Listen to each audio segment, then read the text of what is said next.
नवनाथ संप्रदायात वारे येणे म्हणजे नवनाथांची किंवा दैवी शक्तीची कृपा होणे। यावेळी शरीराला कंप सुटतो, आवाजात बदल होतो आणि एक अनोखी ऊर्जा जाणवते। पण या शक्तीची योग्य पाळणूक केली नाही तर ती त्रासदायकही ठरू शकते।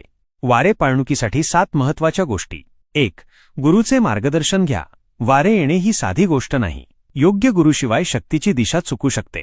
त्यामुळे नवनाथ पंथातील अनुभवी गुरुचे मार्गदर्शन घेणे अत्यंत आवश्यक आहे। 2. नित्य नियमाने मंत्रजप करा। ओम चैतन्य नवनाथाय नमः या मंत्राचा रोज किमान 108 वेळा जप करा। यामुळे शक्ती संतुलित राहते।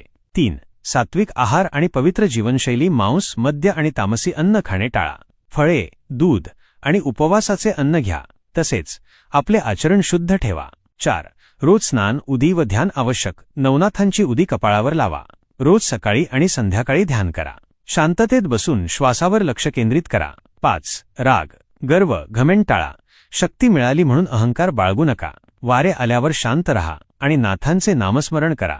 6. सामूहिक भजन किंवा कीर्तनात सामील व्हा।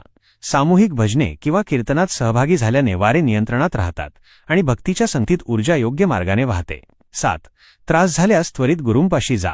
डोके दुखणे, झोप न लागणे किंवा शरीरावर नियंत्रण नसणे अशा लक्षणांकडे दुर्लक्ष करू नका।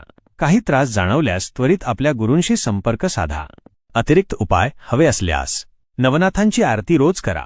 अंगावर उदी आणि नाथांचा प्रसाद लावा। एकांतात मंत्र जप करण्याऐवजी गुरूंनी सांगितलेल्या जागेवरच साधना करा।